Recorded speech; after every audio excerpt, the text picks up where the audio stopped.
Bonsoir à toutes et à tous, merci d'être avec nous, bienvenue dans notre émission hebdomadaire Et si on parlait sport, et aujourd'hui une émission consacrée à une discipline qu'on aime bien, c'est on va dire la discipline de base du sport, c'est l'athlétisme.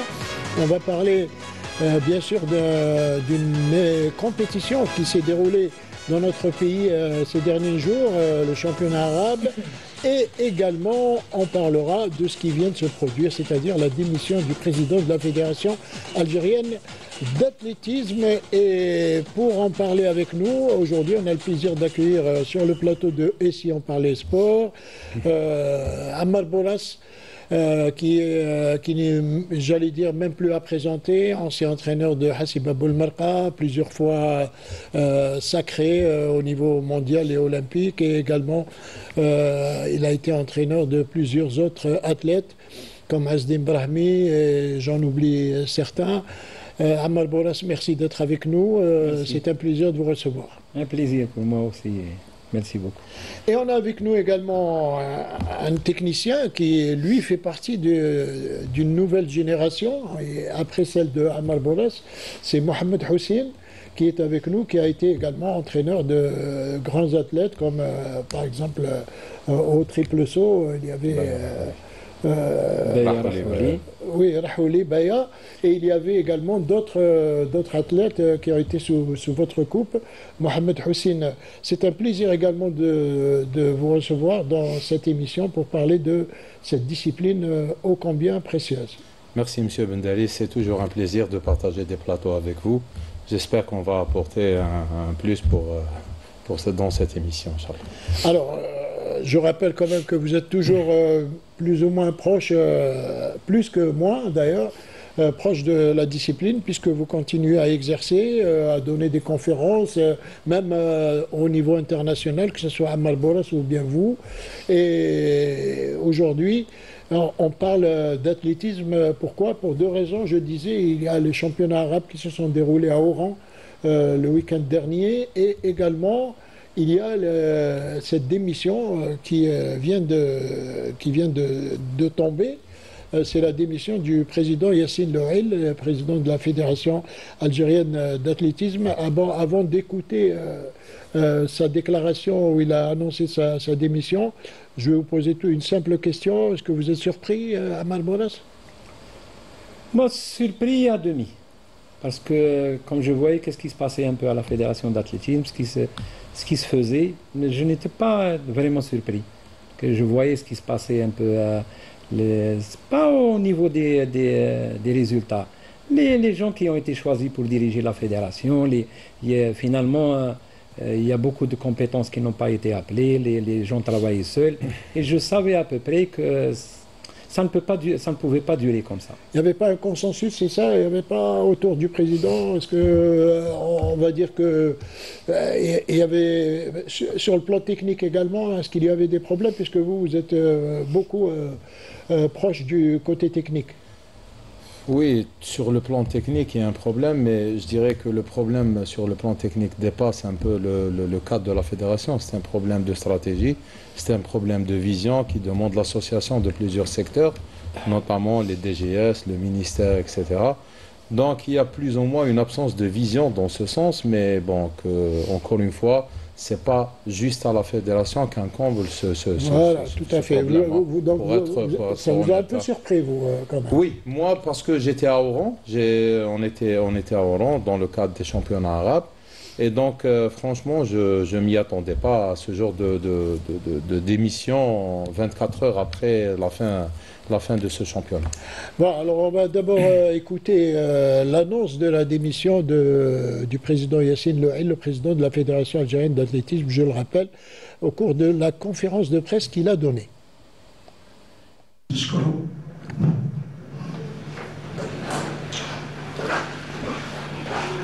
نشكرهم باسكو خدمت معاهم بيان. بور سو انا راني مستقل. انا راني مستقل. ما نقدرش نزيد سي بون. دونك لا سيمين بروشين ان شاء الله نديرو ان بيرو فيدرال باش ياخذوا الاجراءات اللازمه باش يديروا الاخر. أنني مستقل أنا مليون السلام عليكم. Voilà, on sent qu'il y a beaucoup d'émotions hein, dans son annonce de démission. Oui, exactement, parce que franchement, encore une fois, on était à Hollande, on ne s'attendait pas à ce genre de situation, juste 24 heures après la fin du championnat. Maintenant, très certainement, on aura un complément d'information de sa part, des autorités, pour savoir un peu le contexte qui a fait qu'une pareille décision soit prise maintenant. Oui, d'autant plus que Yassine Louail fait quand même partie de la famille de l'athlétisme. Oui, exactement. Il ne vient pas d'ailleurs. C'est un ancien athlète. Ancien athlète également. Et donc, ce qu'il faudrait peut-être aujourd'hui envisager, c'est de tirer le bon du moins bon, comme on dit, et d'essayer de redresser un peu la situation au niveau de cette discipline, parce que c'est quand même une discipline importante. L'athlétisme a donné beaucoup de satisfaction au pays, à l'Algérie. Le sport national, peut-être c'est la seule, pas peut-être, mais c'est sûrement la seule discipline qui a donné autant de titres au niveau mondial à Malboras. Non, l'athlétisme en lui-même, déjà il faut aussi se remettre dans le contexte du sport. L'athlétisme, quand même, c'est pas comme d'autres disciplines où il y a 2-3 médailles dans un championnat du monde ou là des Jeux Olympiques qui vont être. On va pas faire des compétitions pour. Comme l'athlétisme, c'est 42 épreuves parfois entre les femmes et les hommes, donc on a beaucoup plus de possibilités d'avoir des médailles déjà. Deuxièmement, effectivement, c'est la discipline qui a eu le plus de médailles au niveau olympique ou là au niveau des championnats du monde. On a en tout, entre championnats du monde et Jeux olympiques, on a une vingtaine de médailles, or, argent, bronze. Le problème, comme m'a dit mon collègue, il n'y a pas de stratégie à long terme. Le sport à l'école n'existe pas, donc les compétences des jeunes ne vont pas être plus tard, disons, les possibilités des jeunes ne vont pas être plus tard sur le terrain, parce qu'il faut une base, l'athlétisme est un sport très strict, très précis, et ça se gagne parfois à des millièmes de secondes, et cette différence-là, on ne l'a pas dès les jeunes âges chez nous. Donc il y a un gros problème déjà sur la base de notre discipline. Donc c'est ça, c'est pas un problème d'homme, hein. Moi je dirais c'est un problème de fond, un problème de stratégie, de fond. Aujourd'hui, et vous avez touché un problème qui est très important. Il n'y a plus de sport à l'école, pratiquement. On faisait de l'athlétisme, moi quand j'étais à l'école, je sais qu'on faisait une fois par semaine, on allait faire de l'athlétisme sur le terrain. Aujourd'hui, ça ne se fait plus, alors que c'est une discipline de base, Mohamed. Exactement, c'est la discipline, c'est un peu le carrefour de la plupart des sports. Quel que soit le sport pratiqué, il faut d'abord passer par l'athlétisme, parce que c'est lui qui donne un peu le socle des qualités physiques nécessaires quant à la réalisation de la technique ou de la tactique dans d'autres disciplines. Néanmoins, je pense que, étant donné les circonstances actuelles, depuis la réforme de 1976, moi je suis persuadé qu'on est en train de subir un peu les choses. On n'est pas en train de construire, il n'y a pas une vision d'avenir, parce que exactement, il faut construire, il faut déjà la déperdition. Il y a combien de Morsli, de Hassiba et tout, qui sont passés et qu'on ne sait même pas qu'ils existaient, alors qu'il y en a forcément, il y en a beaucoup même. Il y en a même qui sont arrivés dans le tard, comme on dit, comme Nouria Beni Damerah, par exemple. Oui, mais Nouria, au moins, elle était déjà athlète. Mais il y a énormément de gosses qui sont passés. C'est-à-dire, dans toute stratégie, parmi les choses les plus importantes, c'est l'identification du potentiel. C'est ce qu'on appelle la sélection, détection et orientation. On n'a pas un système qui fixe ces mécanismes. Et donc la déperdition, elle est énorme. Très peu d'athlètes se dirigent vers l'athlétisme, souvent parce qu'il y a un lien de parenté avec un entraîneur ou avec un club, etc. Mais ce n'est pas ce qui fait que la stratégie est un bled pour un pays, soit optée soit orientée vers la performance ou vers autre chose, parce qu'il y a encore une fois un problème de stratégie. qu'est-ce qu'on veut à travers le sport à très haut niveau. Est-ce que c'est la masse? Est-ce que c'est la haute performance? Est-ce que c'est je peux donner un exemple, un seul exemple. Allez-y. Moi, je suis en train de suivre un athlète à Skikda. Un exemple bien précis. Un athlète qui est en équipe nationale, qui a fait les championnats du monde, pour qu'il puisse signer à Skikda, je me suis déplacé pour pouvoir discuter avec le DGS. Un athlète en équipe nationale, un seul. Peut-être à la Skikda, il y a 2 ou 3 peut-être, mais en athlétisme, on en a un. Ils n'ont pas pu le prendre en charge. Pourquoi? Un junior. Pas de moyens. Ça veut dire qu'au niveau local déjà, les gens n'ont pas de moyens. Les clubs d'athlétisme sont très très pauvres. Les ligues sont très pauvres. Il y a 2 ou 3 clubs qui peuvent avoir des athlètes, Alors, les autres non. Justement, pour revenir un peu à la démission du président de la fédération, Yassine Noël, est-ce que vous ne pensez pas que c'est ce genre de situation qui l'a peut-être poussé? C'est la raison pour laquelle il a démissionné, parce qu'il n'a pas donné les raisons, il va peut-être les donner lors du bureau fédéral prochain qu'il va tenir, le dernier. Est-ce que vous pensez que c'est justement cet immobilisme ou ce manque de moyens qui pousse les responsables de la discipline à démissionner? Écoutez, M. Bendali, moi j'étais président de fédération en 2016. 2015, j'ai commencé à dire on n'a pas de moyens. 2015. Pourtant, j'ai ramené j'avais la vision de la promotion de ma discipline pour pouvoir trouver des sponsors, etc. Je l'ai fait. Mais le problème, c'est que l'État ne suivait pas, franchement. Mais quand vous êtes arrivé, qu'est-ce que vous avez trouvé au niveau de l'athlétisme? Il était directeur du meeting international. Moi, j'étais le président. J'ai fait le meeting international avec 0 centime. On a commencé avec 0 centime. 0 centime. La fédération n'avait pas d'argent. C'est-à-dire que l'argent arrivait, je pense probablement pour ISC, c'est la même chose. L'argent n'est pas arrivé à temps. Donc, il voit qu'il ne peut pas finalement réaliser son programme. Et là, effectivement, après, ça commence à devenir dur. Les sponsors ne viennent pas beaucoup dans l'athlétisme. J'allais venir aux sponsors, justement. Ça veut dire que la discipline, l'athlétisme, n'est pas une discipline qui attire les sponsors. C'est peut-être ça le problème. Pardon, une seconde. Mais les sponsors, c'est un métier. Faire de la promotion, c'est un métier. Trouver des sponsors, c'est un métier. C'est le merchandising. Et avec ça. Moi, j'ai travaillé dans d'autres disciplines où on faisait, pour pouvoir faire, par exemple, un meeting international, on a dû faire une 50aine de dossiers. Ils les emmenaient et discuter avec les gens. Mais en attendant que les gens viennent, c'est impossible. L'État viendra pour te donner l'argent. Oui. Mais pour pouvoir avoir un support, s'il n'y a pas l'État, parfois, il y a les gens, l'administration qui n'arrive pas à temps, etc. Donc, l'argent, il faut avoir quand même un support. Oui, mais en même temps, il faut que la discipline soit porteuse, qu'elle attire du public. Le sponsor ne va pas mettre de l'argent dans un no man's land. C'est clair. Voilà le problème. Oui, mais c'est ça le problème. Quand on fait une analyse au niveau mondial, la discipline, la natation, judo, etc., on les appelle en termes méthodologie flag events. C'est des disciplines du drapeau.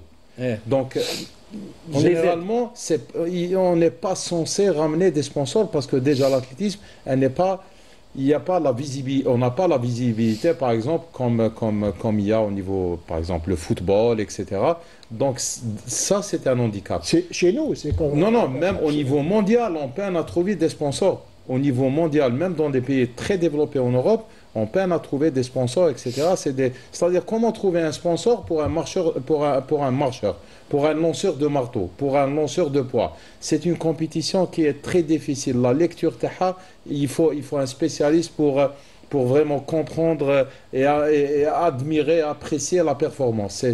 C'est pas, d'autant plus qu'on n'a pas la culture de l'athlétisme. Donc les gens, quand ils vont au stade, ils ne vont pas apprécier le spectacle à sa juste valeur parce qu'on n'est pas en Allemagne. Il y a très peu de pays qui ont cette capacité d'apprécier, d'analyser le spectacle et tout, et donc ramener les sponsors avec. Donc c'est des disciplines qui sont... dans le cadre de la diplomatie sportive, c'est le soft power, parce que dans des compétitions telles que les Jeux Olympiques, championnats, le drapeau c'est important et ça n'a pas de prix pour un pays. Donc il faut les intégrer dans une stratégie globale où l'État, elle doit décider de prendre en charge le volet, tous les moyens nécessaires et de dire, voilà, les moyens ils sont identifiés. Maintenant, est-ce qu'on est apte, capable de prendre en charge ce volet pour arriver à un certain niveau ou pas.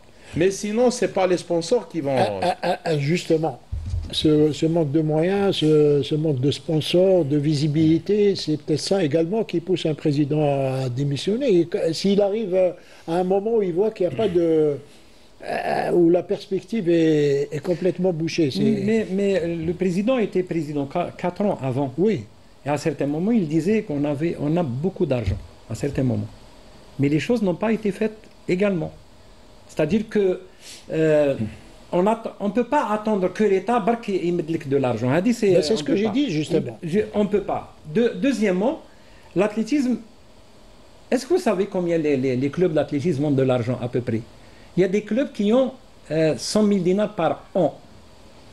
La dernière fois, un jeune de Bjaya a discuté avec moi, il m'a dit j'ai un club, etc. Ils lui ont donné 100 000 dinars par an.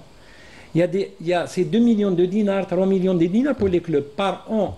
Et quand ils ont parfois 100, 150 jeunes, on ne pourra pas les prendre en charge. Actuellement, une paire de pointes coûte, une bonne paire de pointes coûte jusqu'à 35 000 dinars par 35 000 dinars. Non, jusqu'à les dernières, c'est 50 000.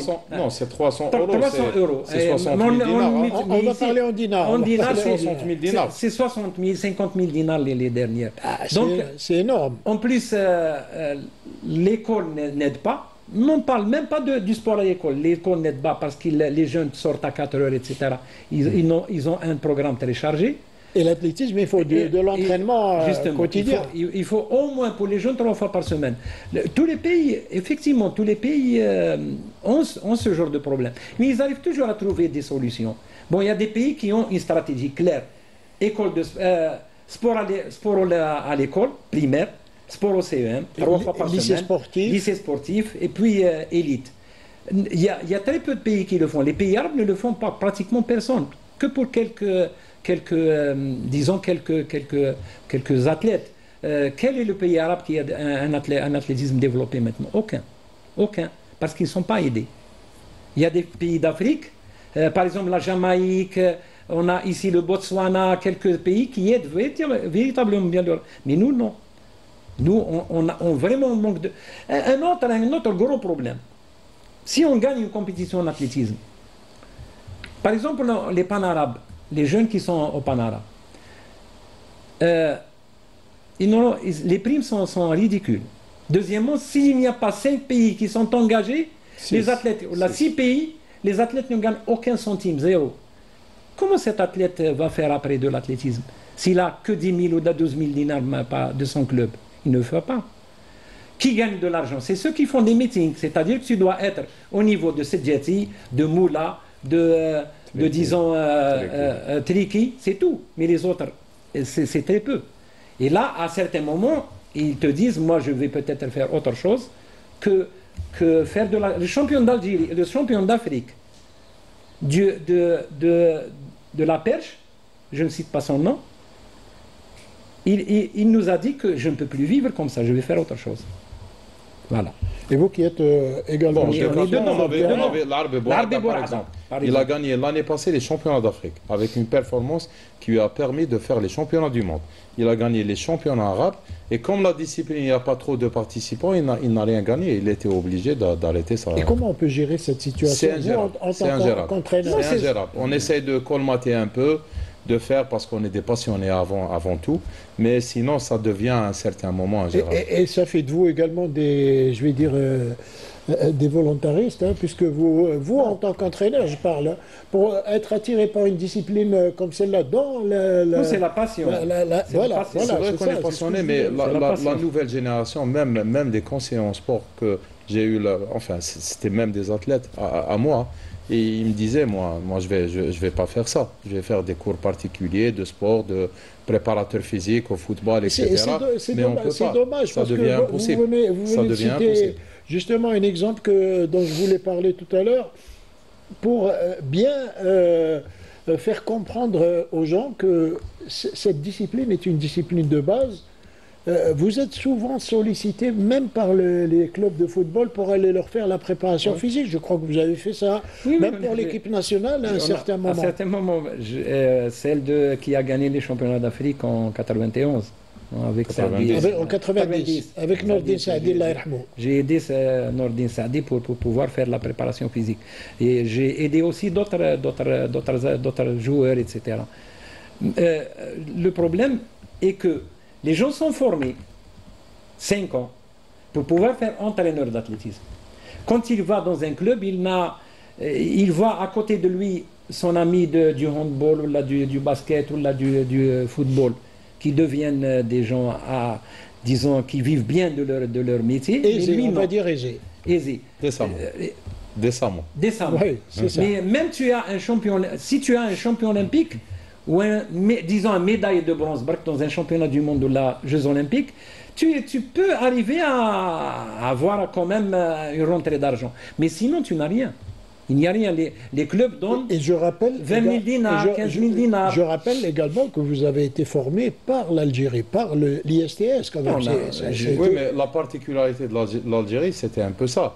Moi, je me rappelle quand j'ai commencé dans les années 2000 avec Bayer, l'un des premiers stages qu'on a, c'était en Afrique du Sud.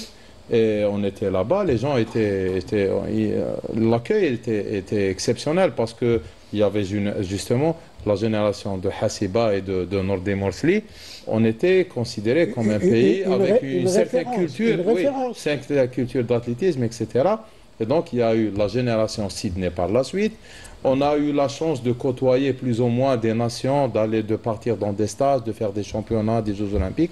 Ce qui a donné à notre pays une chose qui est, pour moi, c'est la chose la plus importante, c'est la culture du haut niveau. Parce que plus que les moyens, plus que toute autre chose, la culture de haut niveau, c'est la chose qui est caractérisée. Et je reviens au truc de l'ISTS et tout. Nos champions, par exemple, je parle de Hassiba Boulmarka, c'est un cadre, c'est un étudiant, on est à l'ISTS. Moi, j'étais formé à l'ISTS. Zarrouqi Mohamed pour Hamad Abdelrahman dans une discipline très technique à la hauteur, c'est l'ISTS, etc. Donc la particularité, contrairement à beaucoup de pays africains et arabes, c'est le cadre, le technicien, il est algérien, formé dans un établissement algérien. Et c'était une fierté pour vous. Ça doit être toujours le cas. Ça doit être toujours le cas. C'est très particulier de trouver un pays arabe qui a cette particularité. L'Algérie, c'est le pays qui a le plus exporté d'entraîneurs d'athlétisme dans le monde arabe. Surtout dans les pays du Golfe. Hein. C'est une centaine peut-être en tout. C'est-à-dire qu'on a perdu 100 entraîneurs qui doivent entraîner ici. Et actuellement, c'est les jeunes qui arrivent, parfois sans expérience, etc. Ils nous demandent, on discute avec eux. Mais on a perdu énormément d'entraîneurs, de très bons entraîneurs qui sont partis parce qu'ils ne peuvent pas avoir de... Et vous êtes parmi ceux qui ont même donné des conférences à l'étranger, dans de grands pays. Quand tu gagnes des Jeux Olympiques, des Championnats du Monde, etc., on te demande ton avis, ça veut dire des conférences. Maintenant, je suis en train de discuter avec, je peux dire, les noms, Guinée équatoriale et 2 ou 3 autres pays africains pour pouvoir donner des formations à leurs entraîneurs. On est sollicité de l'extérieur, même ici en Algérie on est sollicité, même si on ne travaille pas vraiment dans la structure fédérale ou de l'athlétisme, mais on travaille en tant que technicien. On travaille avec des athlètes, mais le problème est que il y a énormément de déperditions, comme mon collègue a dit, les athlètes et les entraîneurs aussi, parce que les moyens n'existent pas. Je le dis, les clubs n'ont pas de moyens. Les ligues n'ont pas de moyens. Combien de ligues travaillent à peu près en Algérie? C'est pas beaucoup, parce qu'ils n'ont pas de moyens. Parfois, les DGS leur donnent juste de quoi peut-être acheter des licences parfois. Et c'est intenable. Et le président a dû 4 ans, mais il a dû être confronté à le véritable problème de l'athlétisme algérien.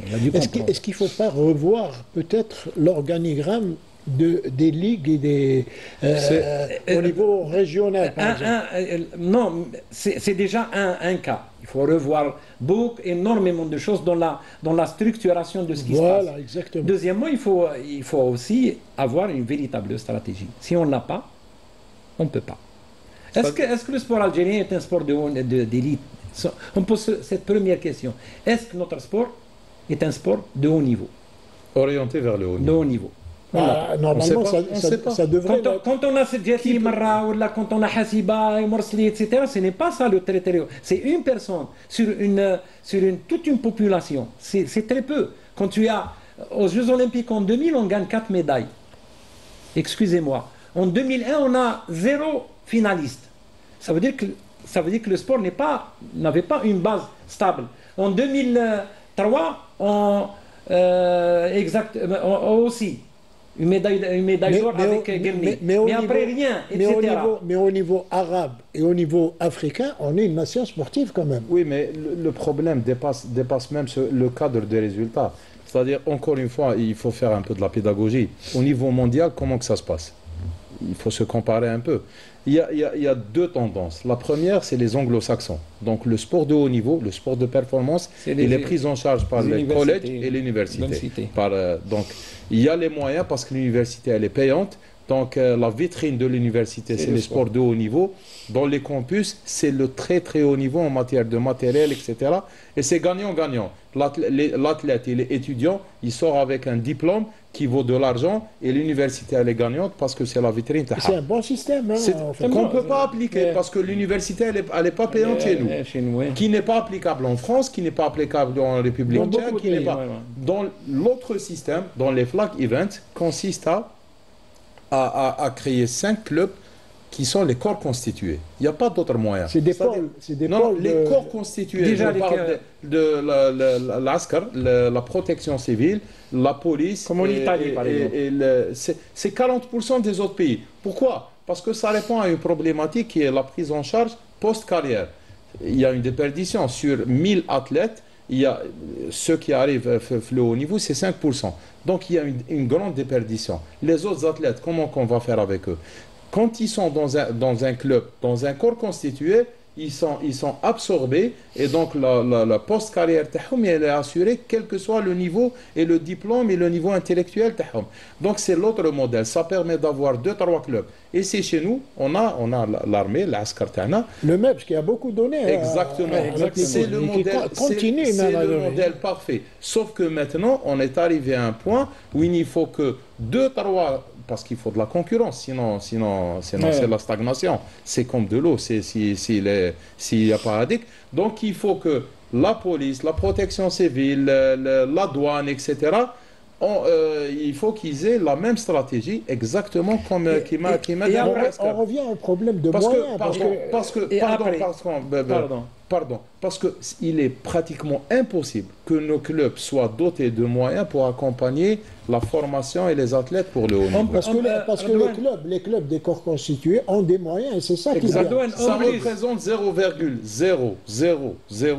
3 fois 0,1 le budget si on dote des moyens les plus sophistiqués du monde, comme c'est le cas dans les autres pays. En plus, tu vas récupérer des athlètes qui sont formés physiquement, c'est-à-dire qui sera un bon policier, un bon c'est-à-dire solide, etc. John Smith, dans une conférence, il a dit la phrase très connue. Qu'est-ce qu'il y a de mieux pour la police pour aller chercher un voleur qu'un athlète? Voilà. Donc, c'est-à-dire que c'est tout bénéf. Pour tout le monde.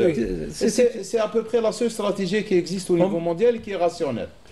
Et la prise en charge maintenant de l'autre côté. Quand on a des athlètes de très haut niveau mondial, là c'est la fédération. Ils ne sont pas bien pris en charge également.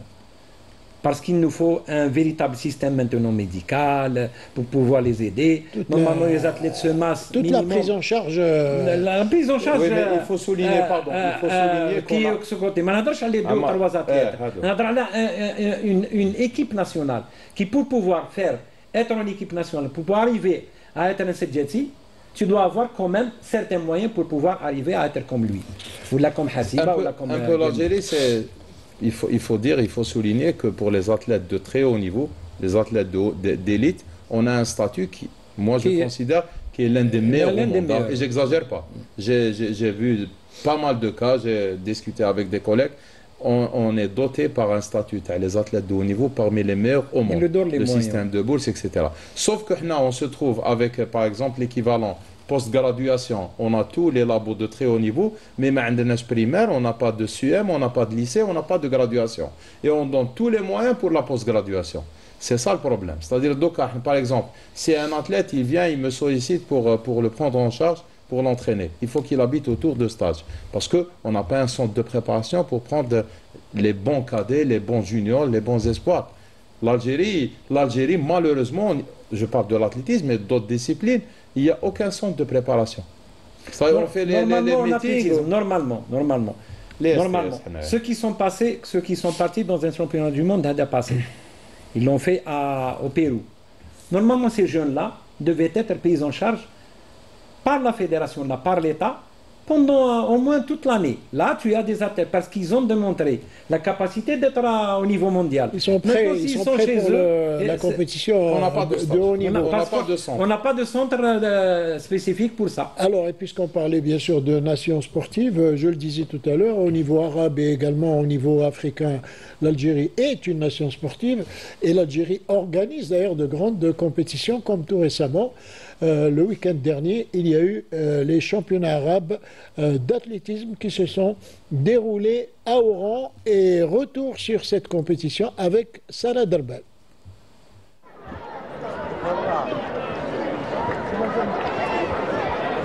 Fidèle à ses traditions, l'Algérie a encore une fois assuré le pari de l'organisation. Pour la deuxième fois de son histoire, elle a organisé avec brio les championnats arabes d'athlétisme. Une édition parfaitement maîtrisée sur le plan logistique, technique et humain, qui s'est déroulée dans une ambiance conviviale et compétitive à la fois. Sur place, près de 165 athlètes issus de 12 pays arabes, tous satisfaits de leur séjour en Algérie. الجزائريين ما قصروا معنا صراحة، شعب طيب وكانوا جدا خدومين وقاعدين يحاولون يسوون اللي يقدرونه عشان نكون مبسوطين في إقامتنا، والحمد لله كل شيء ماشي أوكي إلى الآن. شرف لنا وشوفة هذا الملعب الجميل وأهل وهران الطيبين. مبهورين بكل الإمكانيات التي رأيناها وشاهدناها وعايشناها في البطولة العربية 24 الكبار.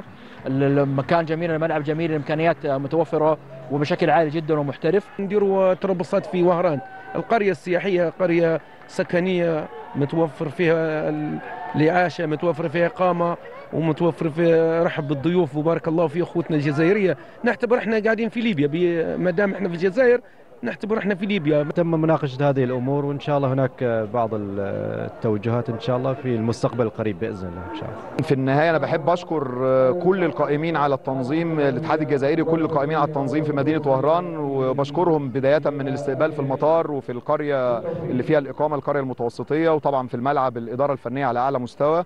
بشكرهم على التنظيم الجيد وإن شاء الله نلتقي في الحدث القادم المهم اللي هو بطولة الأفريقية تحت 18 وتحت 20 سنة.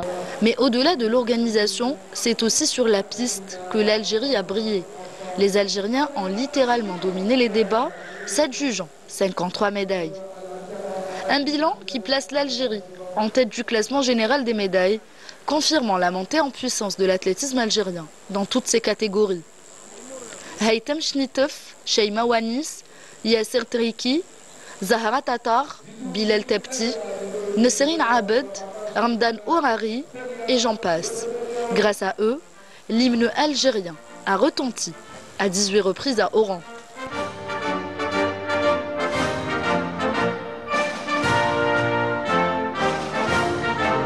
الحمد لله حققت الميدالية الذهبية اللي كان متوقعة، ولكن بخصوص الرقم كنت أود أني نعاود نحطم الرقم القياسي الجزائري اللي حققته عندي 15 يوم في طرابلس تاعي، لكن الحمد لله أهم شيء هو الميدالية للجزائر، أهديت ميدالية ذهبية للجزائر. اليوم يعني فرحانة، جد فرحانة بهذه الميدالية، شغل وجدت في وقتها يعني بعد إصابة على مستوى الكاحل يعني اللي ما خلتنيش نكون في أحسن فورمة، ولكن الحمد لله هذا فخر لينا اللي دينا ميدالية ذهبية وفي بلادنا وشرفنا المنتخب تاعنا. 47 ثانية كانت كافية، ما كانش منتظرة بس كانت كافية، كنا منتظرين نتيجة أحسن، معليش تعب. الهدف تاعنا خاصة هو في الرانكينج الترتيب العالمي إن شاء الله، باش نكونوا حاضرين في البطولة العالمية بطوكيو إن شاء الله. ميدالية رائعة، فوز رائع، خاصة في الأمتار الأخيرة يمكن أن الجزائريين ولفنا شوية تشويق. الحمد لله ربحت لا ميداي دور هذا سي ان اونور بور لالجيري ديت لا ميداي دور في وهران وهذا بالفضل المدرب ديالي نحيي له التحيه. هي صغيره الحمد لله قدرت نفوز وهديت الجزائر ميداليه اخرى من نصيب الميداليه الذهبيه. الحمد لله يا ربي قدرت نتحصل على المرتبه الاولى بكل جداره واستحقاق. نشكر المؤسسه العسكريه على واش وفرت لنا باه نديروا هذه النتيجه. Cette moisson historique illustre non seulement la qualité du travail effectué, mais aussi la volonté de hisser l'athlétisme algérien à son meilleur niveau.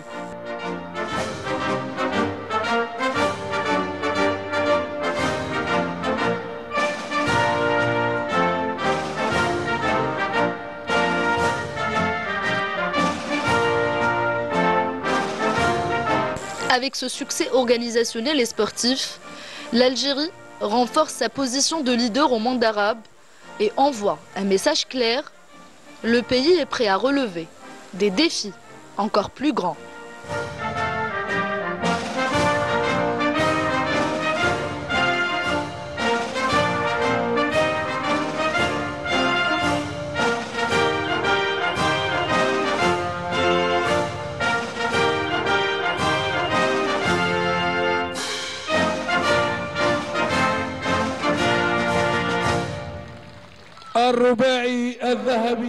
Voilà, en termes de résultats, évidemment, on ne peut que se féliciter puisqu'il y a eu 53 médailles, dont 18 en or, remportées par nos athlètes. Et le point positif également, c'est que sur la participation, 80% pratiquement des athlètes étaient des jeunes, puisqu'il n'y avait que Yasser Treki qui était on va dire, le plus connu parmi tous les athlètes qu'on a vus. Oui, parmi les athlètes vraiment d'élite, il y avait que Yasser Treki qui a fait... C'était pratiquement l'entrée en lice pour lui avant de participer au meeting de Diamond League de très haut niveau. Ça permet aussi pour d'autres athlètes, notamment les jeunes. C'est une compétition qui est justement, dans ce genre de compétition, il permet souvent à des nations de dégager une génération de c'est un tremplin. C'est un tremplin. Normalement, il y a maintenant l'ossature pour recomposer une équipe nationale et préparer vraiment je ne dis pas 2028, mais 2032, les Jeux Olympiques dans 6-7 ans. C'est très important, mais dans un cadre stratégique. Maintenant, quand on fait un championnat pareil, il faut se poser la question pourquoi réaliser de telles compétitions. Tout à fait, j'allais vous poser la question. Si ce n'est pour dégager justement une équipe nationale et pour préparer l'avenir. C'est ça l'objectif normalement de toute organisation qui m'a aidé pour un championnat régional. Amal Bolas, avec votre expérience, on peut dire qu'on a une bonne relève quand même, si on la prend bien en charge, cette on n'a nouvelle... pas une très bonne relève. On a une relève, mais pas une très bonne relève. Oui, on a quelques individualités. Elle peut être perfectionnée. On a quelques individualités qu'il faut prendre en charge. Comme je vous ai dit tout à l'heure, quand on fait un très grand championnat, on doit prendre en charge ces jeunes-là. Il y a des jeunes qui ont fait les pan-arabes, on doit les prendre en charge. C'est-à-dire on doit véritablement les prendre en charge. Ce n'est pas faire un stage ou 2 par an qu'on va les faire arriver à très haut niveau mondial.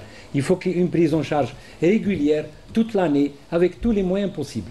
Mais quand je dis bonne relève, ce n'est pas superlatif. Hein. Je dis bonne relève, mais tout est dans la vie, tout est perfectionné. C'est-à-dire qu'il faut qu'il y ait autour de ça tout, on va dire, un arsenal qui se met en place pour préparer. Il y a 2 ou 3 athlètes qui ont fait les championnats d'Afrique. Je ne parle pas des grands. Il y a 2 ou 3 athlètes qui sont jeunes, qui peuvent aller très loin. Il faut une véritable prise en charge.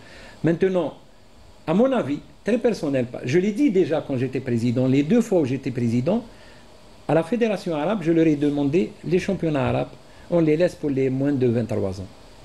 On les laisse quand quelqu'un qui a déjà 32, 33 ans, il vient faire un championnat arabe, je pense pour lui, il faut qu'il se prépare pour autre chose. Et il a déjà fait 3 ou 4 fois les championnats arabes. C'est-à-dire qu'il n'a plus rien à démontrer sur des championnats arabes. Et c'est pour ça que j'ai dit, la satisfaction aujourd'hui, c'est que 80% des athlètes qui étaient au rang sont des jeunes. Oui, mais je rajoute juste pour mon collègue Ammar, dans certaines disciplines, là, on est confronté à un problème de ranking. Il se trouve que ce championnat arabe, il donne des points au niveau du ranking. Oui. Donc, même pour des athlètes qui ont plus de 23 ans, c'est un peu la possibilité de faire une compétition et d'enregistrer des points dans le but d'être qualifié pour les championnats du monde ou les Jeux olympiques. C'est une entrée en matière. Dans les épreuves techniques, c'est très important, je pense, hein, c'est mon avis. Même pour les athlètes d'un certain niveau, de passer par les championnats arabes, ça permet quand même, parce qu'on n'a pas toujours la possibilité de faire des meetings à l'étranger. Donc faire un championnat pareil et réaliser des résultats, c'est peut-être un tremplin pour l'entame de la saison. Donc c'est positif. Pour certaines disciplines, je pense que c'est très très positif pour moi. Donc notamment les épreuves techniques, hein, les lancers et tout, parce qu'on n'a pas toujours la possibilité. Maintenant, pour demi-fond et tout, ça, c'est une autre considération. Oui, ça c'est... Et une autre indication, c'est que la saison passée, la saison dernière, par exemple, il y a eu 28 records d'Algérie qui ont été battus. C'est peut-être un bon indice, Ammar. Non, vous savez, les records, c'est que chaque année, comme ça, on a les juniors, les seniors, on bat des records, etc. C'est pas une... comment dire? Parce que les autres aussi ont évolué. Ils évoluent très vite par rapport à nous. Il y a des pays qui évoluent 2 fois plus vite que nous. Et nous, on reste parfois sur des modèles qui sont déjà dépassés. On écoute tout à l'heure... Mais ça veut dire qu'on avance quand même. On n'est pas figé. C'est-à-dire on ne peut pas être figé, on avance. Bien sûr, on a certains athlètes très jeunes qui sont très bons, excellents. Maintenant, il faut qu'ils soient pris en charge, c'est tout. L'autre problème en athlétisme, c'est que ailleurs, ça avance très très vite. Vous savez, monsieur, quand des athlètes faisaient 1,41, c'était extraordinaire. Il y a des gens qui ont fait avant 1,41, Sébastien Coe, etc. Mais quand tu as 4 ou 5 ou 6 athlètes qui font 1,41, ça veut dire que l'athlétisme est en train d'évoluer très, très rapidement. Heureusement qu'on a eu, nous, nos athlètes par exemple de 800 qui ont évolué d'une façon très rapide, qui sont collés à la tête. On est parmi les meilleurs mondiaux actuellement. Si on a l'exemple du 1500 mètres, du 800 mètres sur les autres disciplines, on peut arriver. Mais là, on a une discipline qui est très bonne et les autres sont restés à peu près non, on a régressé dans beaucoup de disciplines. Le 1500 ans, on n'a plus rien. Les filles à très très haut niveau mondial, on a une fille qui est excellente, qui a 2,5 en étant quasi cadette. Elle est excellente, on doit la prendre en charge d'une façon très, très sérieuse, disons. Mais si on commence, aussi, on ne doit pas lui faire chaque compétition. Chaque fois, c'est les mêmes athlètes qui font les mêmes compétitions. Aussi, les athlètes ils font des compétitions, ils ne voient rien arriver, ils vont être démobilisés aussi. Ça, c'est l'avis d'entraîneur, pas de responsable. C'est vrai que... Il y a quand même une tradition dans le demi-fond en athlétisme chez nous, mais qu'en est-il également des autres épreuves comme le saut, comme la perche, comme le marteau par exemple? Est-ce qu'il y a eu une progression ou est-ce que... Oui, je dirais qu'il y a, par exemple, on prend l'exemple des lancers. Aux derniers Jeux Olympiques, on a eu 2 participants. 2 participants, c'est Wahdaf Tartar, celle qu'on a vue au niveau de lancer du marteau. Et qui est entraîné par un grand entraîneur spécialiste en la matière qui est monsieur Hakim Toumé. Et il y a aussi Khanoussi qui a fait une performance extraordinaire, qui tourne autour de 63, 64, peut-être qu'il va arriver à 68 mètres, ce qui est considéré comme le très haut niveau. On n'a jamais vu ça, on n'a jamais vécu ça en Algérie en matière de lancers. Les sauts, plus ou moins, on a Teleki qui était, on rappelle qu'il était médaillé au dernier championnat du monde. Il y a un jeune de cadet qui a fait 2,18 m. Un jeune cadet qui est très très très prometteur, 2,18 m. Ayashi de Béjaïa, qui maintenant il est le meilleur performant mondial dans sa catégorie. Dans sa catégorie, c'est quelqu'un qui présente un potentiel exceptionnel en la discipline. Et même, moi, j'ai discuté avec l'entraîneur de celle qui a le record du monde au 100 hauteur, l'Ukrainienne.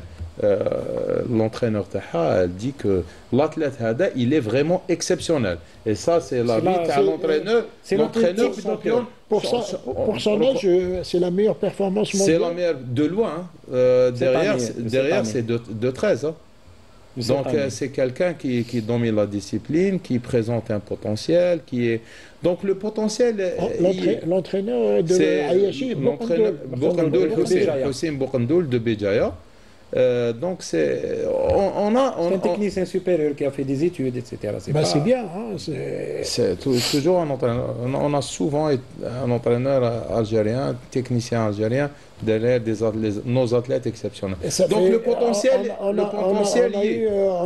n'en a pas eu beaucoup, mais on a eu Belfaha, on a eu Hamad Abdelrahman, on a eu Karim. Oui. Donc c'est des disciplines. Oui, on a une certaine tradition, on a un potentiel.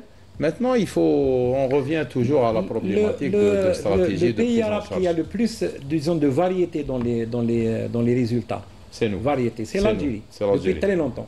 Parce qu'on a, comme vous avez dit, c'est une tradition. Les épreuves combinées aussi. Les épreuves combinées, on a eu quand même des gens qui ont été 5e au monde, Yasmina Azizi, Bourada, etc. Et 5e. Dans un décathlon, c'est énorme, ou la heptathlon, c'est énorme. On a une certaine culture de l'athlétisme. On a l'athlétisme, les gens connaissent. Chaque région en Algérie a une spécificité. Le problème, c'est que le général n'est pas bien pris en charge. Le général. Et ça, c'est les clubs formateurs ne sont pas bien aidés, les clubs ne sont pas aidés. Comme tout à l'heure, certaines ligues, ils ont 50 000 dinars par an, etc. On ne peut pas avancer de cette manière. Mais on a un pays qui a des potentialités. On a même des champions olympiques chez les handisports. On a énormément de potentiel. Si le potentiel existe, mais qui n'est pas structuré, qui n'est pas bien pris en charge, on aura toujours un champion de toutes les manières. Chaque Jeux olympique, mais on n'a pas le groupe de 5 ou 6 en même temps, etc. Ça, on n'arrive pas à le faire. Alors, le point que je voulais aborder, puisqu'on arrive bientôt à la fin de l'émission, le point que je voulais aborder également, c'est ce qui fait plaisir, qui est positif, c'est le fait qu'on a maintenant beaucoup plus d'infrastructures qui ont été inaugurées ces dernières années par l'État. Et donc... cette volonté, on a vu quand même une grande volonté au niveau des plus hautes instances du pays, et le président de la République en personne qui a tout fait pour justement accélérer la réalisation des infrastructures. Est-ce que ça va être également un point positif pour l'athlétisme? Oui, on l'a vu, par exemple, c'est un bijou. À Oran. Ah oui, le complexe Miloud Hadfi. Le complexe Miloud Hadfi, c'est un bijou. Une piste, un stade, etc.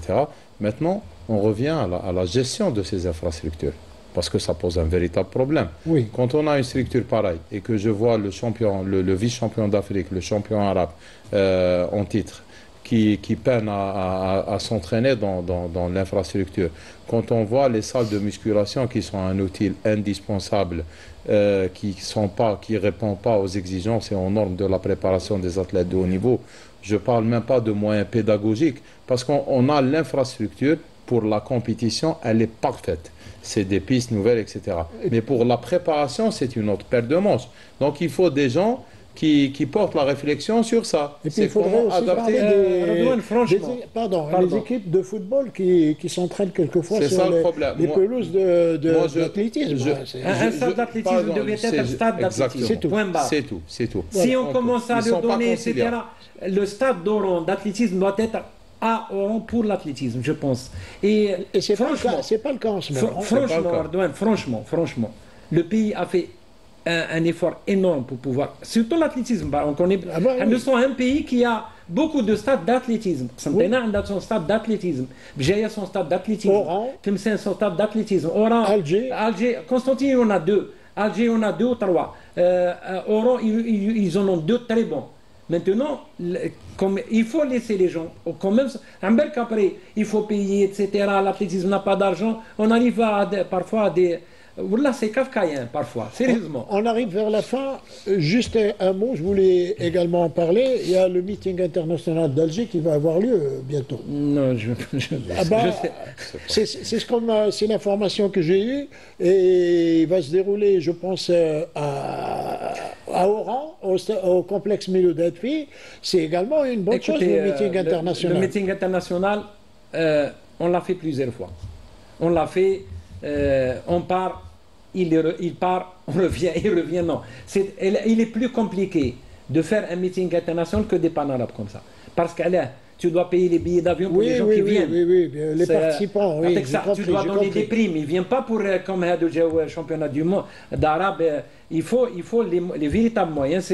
Actuellement, c'est minimum, c'est 60 millions de dinars à peu près pour pouvoir le faire. Très bien, on est arrivé à la conclusion. En tout cas, c'est une bonne chose. On espère que ce meeting va se tenir et qu'il va attirer beaucoup de grands champions et que nous, on aura de grands champions à l'avenir en athlétisme.